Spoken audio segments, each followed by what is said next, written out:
Hi everyone, this is Carla from Templeton and Partners, and I'm very happy to be here and chat with you all. Today we have the senior software engineer Álvaro Agames. But before explaining who he is, why don't I ask you, Álvaro?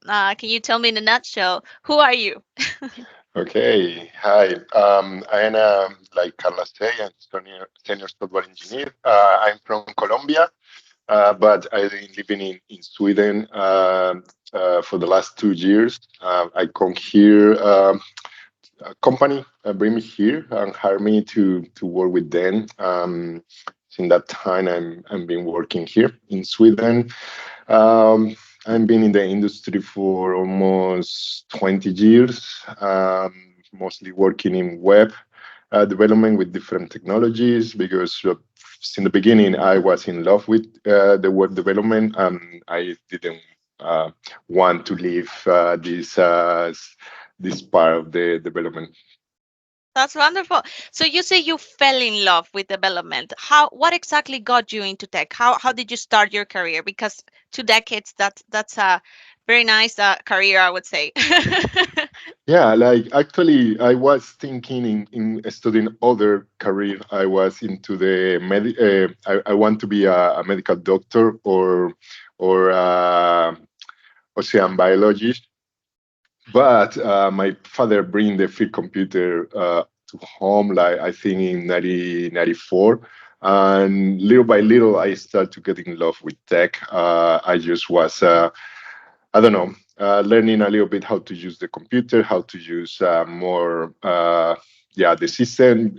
When I started, was even Windows. I started to use just like the terminal was DOS, and after some time, yeah, we installed Windows 3.1, and was like a big discovery also. So I was getting more and more in love with this and more interested. I changed my decision, my mind, and I decided to study yeah, software development or computer science.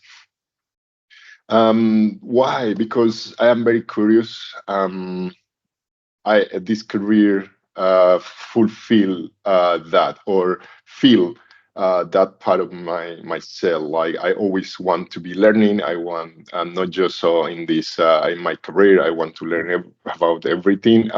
This industry, this career, allow me to always be learning. There are always something new. There are something that you need to learn even more deeper. So that is perfect for my personality. I agree with that.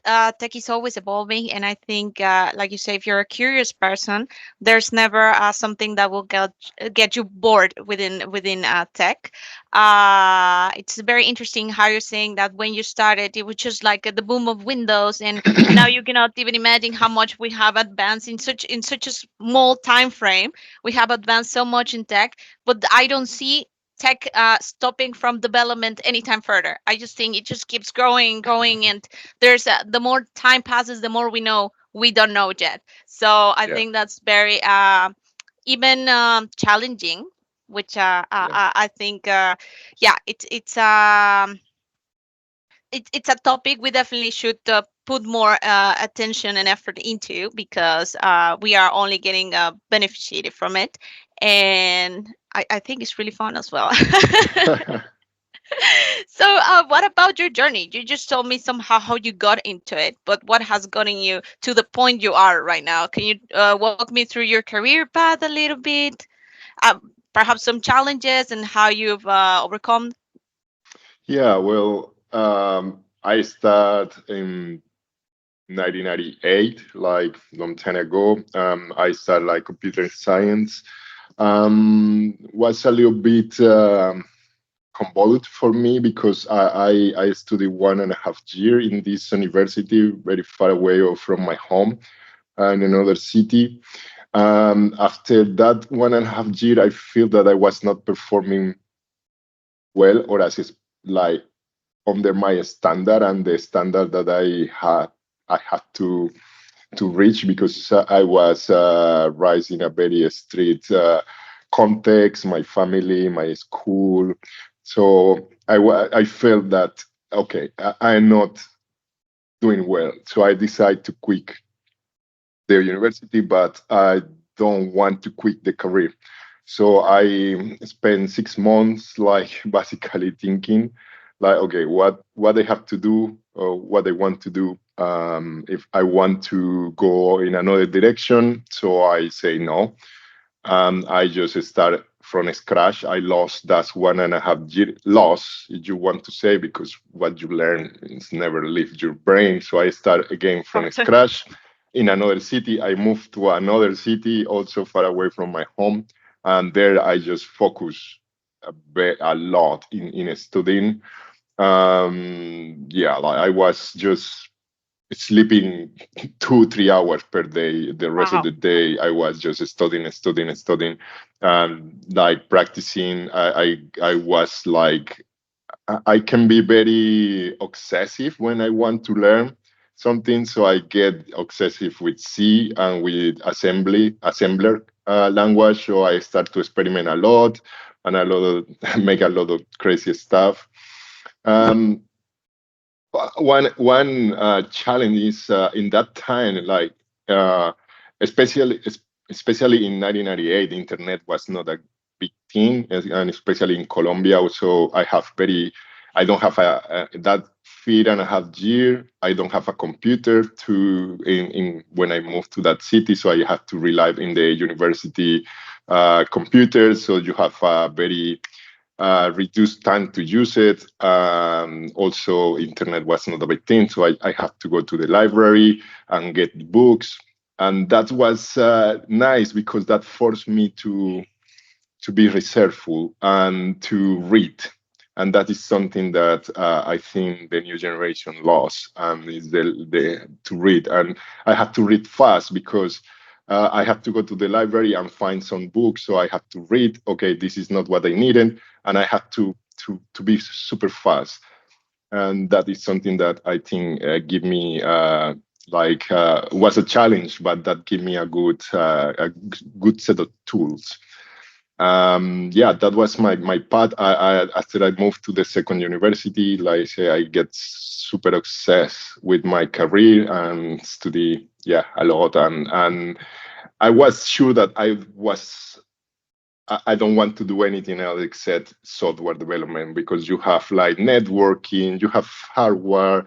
I never was interested in that. I just pass the signatures, get some good notes, but I don't care about that. I just was focused in software development. Well, that's amazing. What I think is that well, you called it obsessive, but I call it passion, I would say, Yeah, because I think you were very focused and were very resilient. Because, like you said, you might have had some challenges.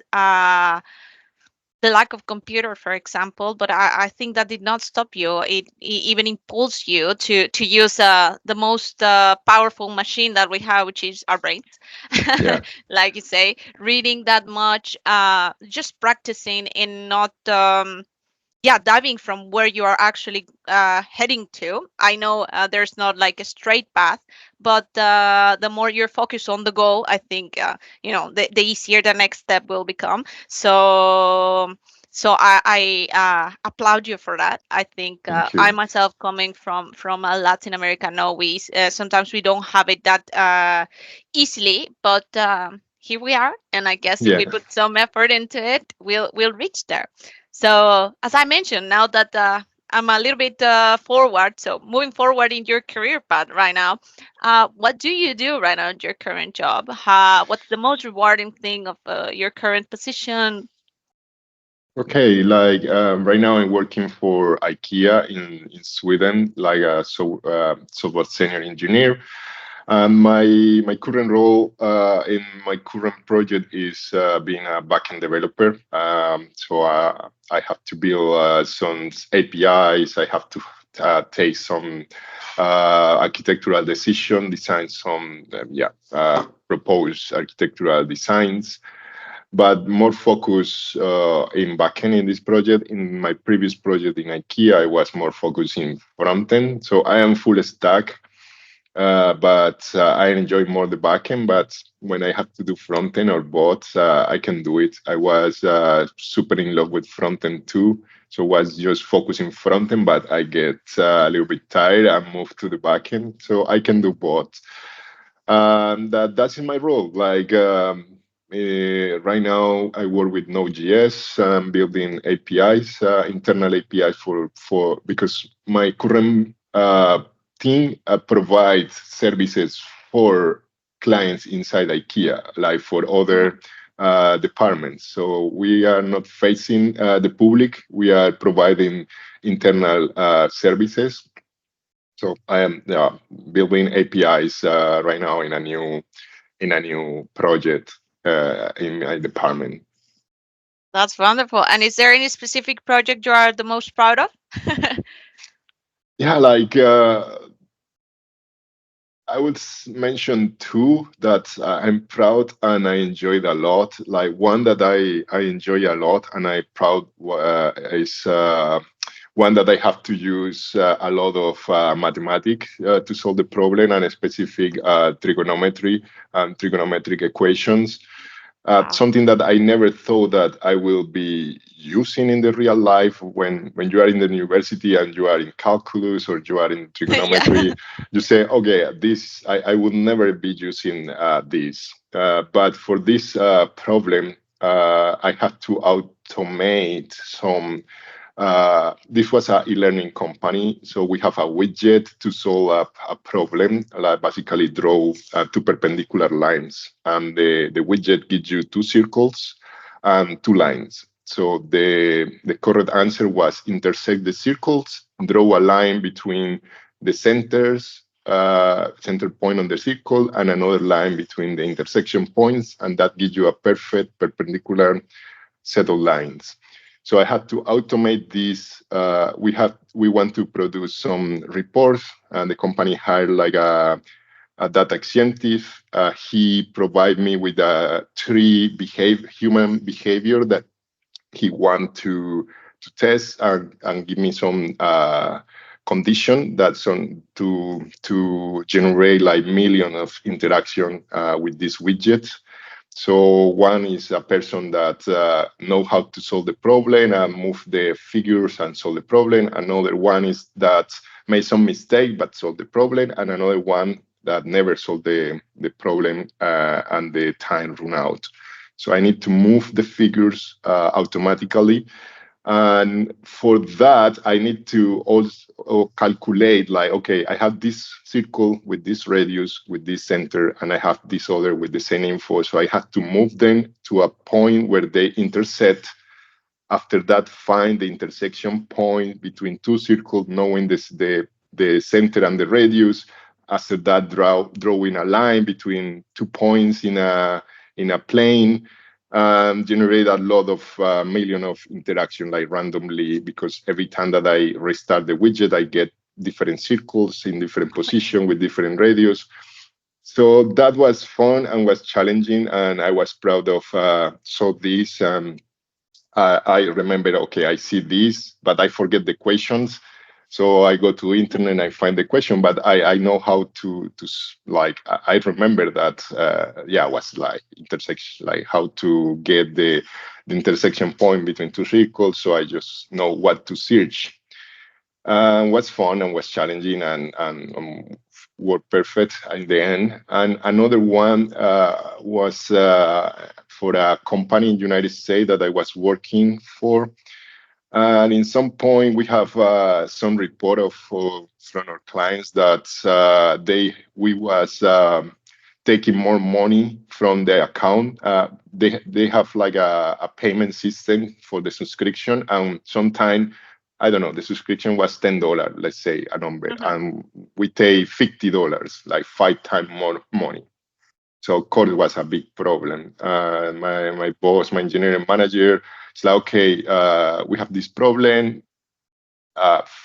Find what is the problem. So I just start to search, to read the code. Was a lot of services that work together, and I found the problem, and was because the company was a startup in the beginning, and now yeah was Mm. bigger, but the code from the startup stage never was refactored, so was very optimistic. So the code expect that everything go well in the transaction, but if the transaction fail after reach the bank, we never know, and we never inform to the user that was okay. So the user pay again and pay again and pay again and pay again. Like if he pay 10 times, we take $100. So I informed to my boss and he asked me, okay, fix it now with 100% test coverage. And that was fun in a bad way. Because fun in a bad way because reaching 100% coverage for a code that was already written, but I have to refactor a lot, Yes. was hard. Like the last 10% was super hard to achieve, but that was the requirement because they don't want to have more bugs in the transaction as part of the system. So I have to refactor everything, ensure that the transaction was complete, and it was not complete, wrote back the transaction, inform the client. I have to fix the front end because was a problem in the front end. I have to fit the back end. I had to fix some problem in the back or generate new backend tables to ensure that all the transaction was. Take me a month to do all that thing, like 2 weeks just analyzing what's the problem, and then 2 weeks solving. Yeah, the problem too was very basimon, but was nice, and I received kudos from my boss. That's great to hear. Honestly, I think there's a higher challenge, as you say, when you have to. I don't want to say fix someone else's mistake because maybe back then it was what it could be working, but definitely when it's a code that you did not develop yourself, you have to also go back to it and find the mistake and then try to fix the mistake. And so yes, I think it's like an extra step challenge, but I also give you kudos. It sounds like a hard to overcome, perhaps at a certain point, but I also think it gave you like a big sense of achievement when you Yeah, did it, because not only did you help the company but also the people that were paying that much. So yeah, I yeah, yeah. congratulate you for that, honestly. And Alvaro, if we can go not only into tech but also life within tech, how do you balance work life? You told me you can be a little bit obsessive, if you can even call it, but yeah, I assume you have your personal likings outside of IT. How do you balance this passion for tech? What I do is when I give toll every month. So the last 1 or 2 weeks before the toll, I have to be super busy doing that. So I try to wake up early and not going late to bed with her. Sometimes I can because if I don't have enough time to prepare before, so I have to ask her like, sorry, I need the to work this week extra, so please forgive me. But otherwise, I wake up at 5 a.m. and to work. In that way, my time with the family is not sacrificed. So that is how the balance. Also, something important is I just not. I focus also in myself. So I eat well. I have a well balanced diet. I eat like a good amount of protein, a good amount of vegetables. Like I have a very well balanced diet. I do a lot of exercise because that is also important. I can maintain this high level of I don't know, like a lifestyle, like in the software. I work sometime my 8 hours in the job and another 6 hours, sorry, 8 hours in my job and 6 hours in my personal project. So it's a lot of time that I spend like in the computer. So what I do is I walk around 12 kilometers per day with my dogs 3 times per day. So I am in a good shape, and that allowed me to be able like to endure this range that I have. So it's important. Some people don't think that it's important to be fit, to make exercise, to eat well. That is an advice for me, and that is a balance between work and personal life. Even if you don't have a partner or a family, you have to worry about yourself.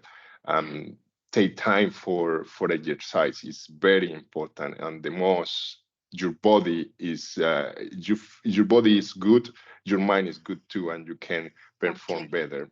So that is an advice, and it's something that I do. Like in total, I walk like 300 kilometers or more per month, plus bike, plus sometimes I run a little bit, not too much, but I power walk with my dogs. So it's that is important. Like, and also that allow me to oxygenate my mind. So sometimes I just take the break with the dogs, 1 hour walking with them, and sometimes I have good ideas while walking. So that take times, and also go out with my girlfriend, go out with friends in the weekends, like have social life that allow you Yes. to be healthy, like yeah, to have to be more productive. I agree with you. I'm guilty as well. Sometimes I spend too much time in a computer, but I think body pays the bill in the long run. So it's true. I think if we don't do something to cope with it, I think not even in the long run, like in a short, time frame, we can not be able to endure it. So I agree with you. And you just said in the perfect words, like healthy body, healthy mind. It will help you, to be just better at what you're doing. And Yeah. that's just wonderful. That's great advice for everyone out there who are super passionate about what they do, but sometimes are forgetting that they are not only their work. They should also appreciate time outside their work, and that life is so beautiful as well. Yeah, and with the family, I try to, yeah, to don't to not reduce time with my girlfriend, and yeah, like find time in very early in the morning so she's sleeping, so I don't have to worry about. Yeah, I try to do that. Like in that way, you don't sacrifice time with your family, but you do your stuff. That's perfect. And what would you say to people who are just starting their career in tech? Because I've heard so many people saying, yes, I want a career in tech within IT. Where do I start? Where do I go? Do I want to go into hardware? Do I want to stay, in software development? If I do software development, do I want to be, a front end, back end? Like, how would you tell a young person, just young or not young, someone who's starting within tech, relax, you can try this or this path? Yeah, like I think you need to find your passion. Like for like I mentioned, I was sure and never think in a different way that my passion was software development. So in tech there are DevOps, there are backend, there are frontend, there are networking, there are security, there are testing, there are a lot of things. So find your passion, what you like, because if you can get like I say obsessive about something passionate, really passionate, would be easier for you. So find what you like the most. And after that, get really well in that, but also learn a little bit of the other thing. Because, for example, if you want to be a front end and get really good at front end, you need to interact with the backend. So if you know a little bit about the backend, you know how to have a conversation with the backend about how is a better way to receive the data, like a good interface for the API. And the same in if you are a backend, if you know a little bit of front end, you know what challenge they have, what problem they have, so you can provide a better interface for the data, a better API. So get for me is get really well in the field that you are passionate about, but also learn about the other fields. Perfect advice. I think that's true. Not only what you love, but also getting to be a little bit knowledgeable of what else is out there. Because, like you say, you will interact also with other fields, and you never know. You might even fall in love with something completely different than you thought. Yeah, and also something before I forget it, soft skill is very important. Communication skill.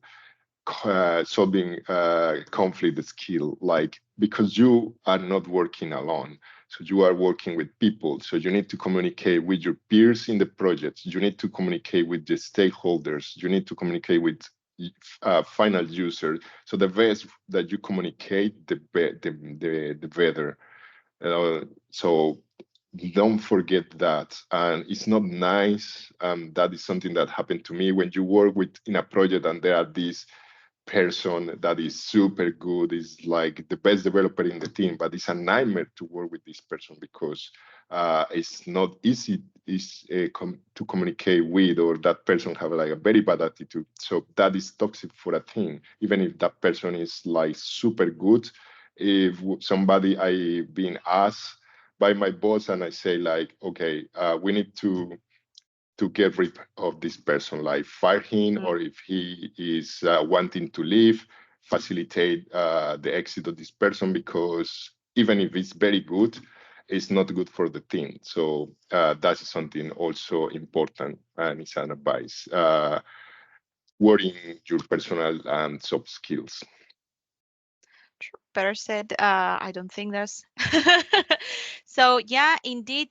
Any last advice? Any last words you would like to say? I would be very curious to ask you actually. Do you have any sort of prediction for the tech industry in the next years? For example, 1 decade from now.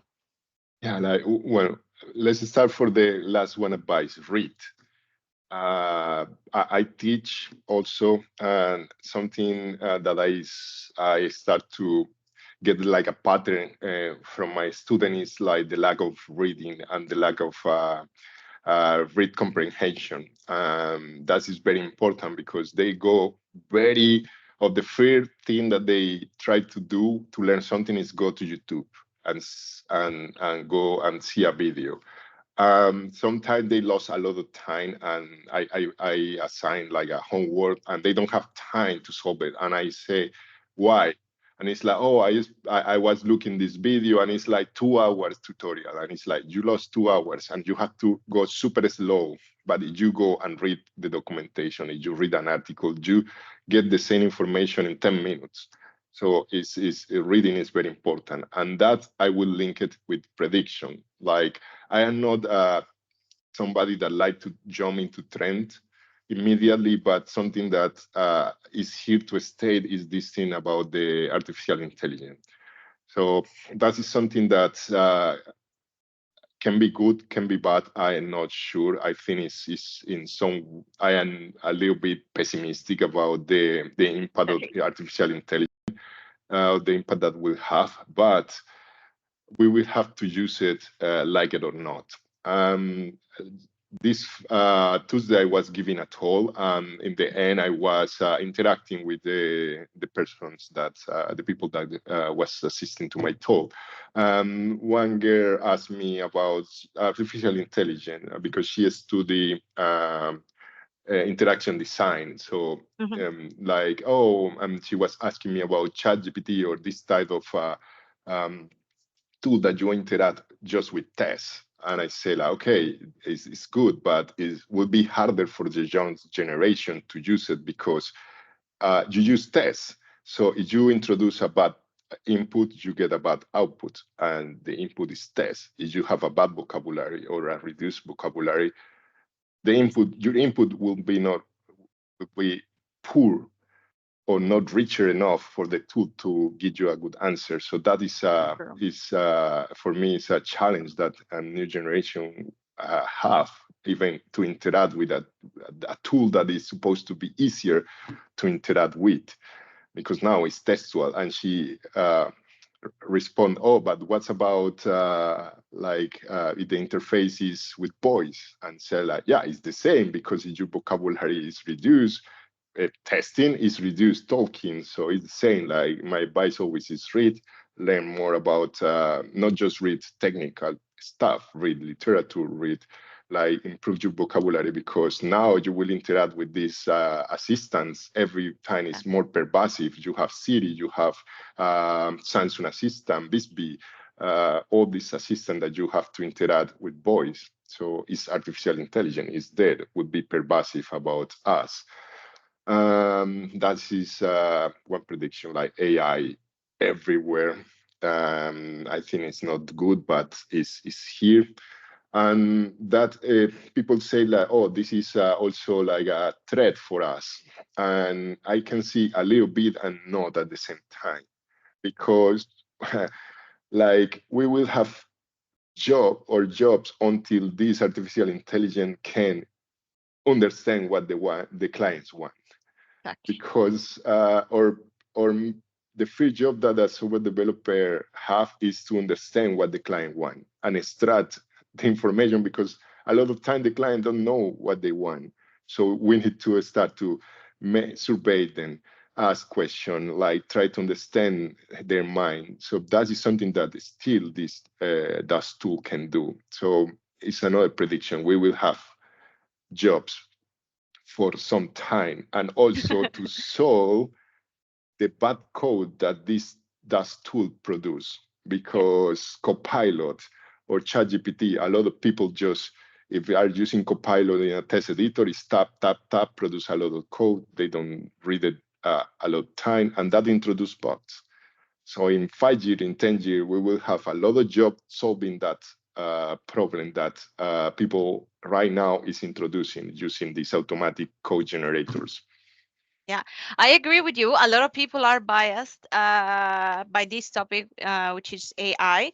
But one of the good things is that a lot of regulations are coming in, and yeah, I also think that that fear of jobs being more scarce. I don't think that, because, as you say, there's no more powerful tool than our brains. I don't think, even if artificial intelligence is trying to simulate how we learn, how we operate, there's never going to be this human touch to it. So, and also I even dare to say that there's going to be even more jobs than there are now, because, like you said, uh, we're not in a point where AI will, yeah, overpower us. We will be able, I hope, to cope with it, and just make it an asset to our day-to-day life. But yeah, within the range that we still have to do what we have to do. Like I say, if you don't ask the right question, you will not get the right answer. So somehow, I